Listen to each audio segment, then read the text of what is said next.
주셨는데 저 야쿠르트님께서 올려주셨고요. 매수가가 17,000원이시고 비중이 압도적이세요. 70%나 이 종목을 담고 계신데 어제 신저가가 한번 나왔죠. 네, 시장에서 완전 소외가 됐다고 눈물을 많이 훔치고 계신데 갈 수 있을까라는 고민 남겨주셨습니다.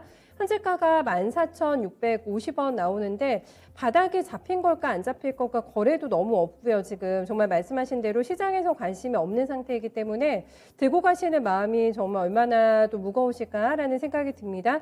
현대리바트 최근에 보니까 증권가에서 목표 주가도 좀 조정을 하고 있거든요. 분위기 어떻게 점검하세요? 네, 일단은 지금 단계적 일상 회복에 대한 부분이 사실은 조금 우려스럽다라고 말씀드릴 수 있을 것 같습니다. 최근에 이제 코로나19 확진자가 좀 상당히 숫자가 늘어나면서 지금 위드 코로나 관련된 종목들이 대부분 다 좋지 않은 모습을 좀 보여주고 있죠. 특히 이제 이 종목 같은 경우도 그런 모습을 보여주고 있는데 지금 7월 15일 지금 21,000원 고점 대비해서 거의 3분의 1 정도 지금 이제 조정을 받은 모습을 좀 보여주고 있습니다. 특히 매수세 같은 경우도 거의 이제 거래량이 일어나지 않고 개인들만 좀 매수하고 있는 상황이 나오고 있는데 일단은 B2C 관련된 종목이라고 할 수 있을 것 같은데 인테리어 사업이 좀 확대가 되면서 좀 매출은 좀 성장했습니다.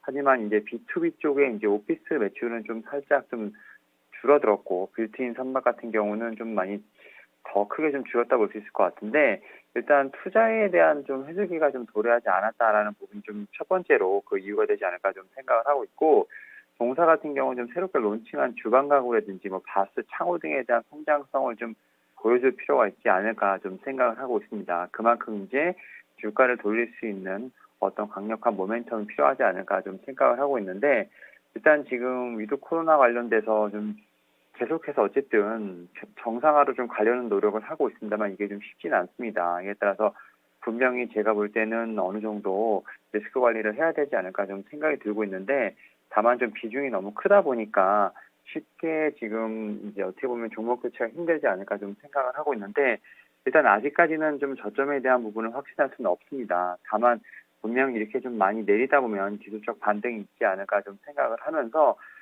저는 이제 한 17,000원 정도 말씀하셨는데 그 평단가까지는 충분히 기술적 반등이 나올 수 있지 않을까 좀 생각을 하고 있습니다. 이에 따라서 이 종목 같은 경우는 어떤 수익을 내신다기보다는 평단가 근처에서 좀 빠져나오는 전략이 유효하지 않을까 생각하고 있습니다.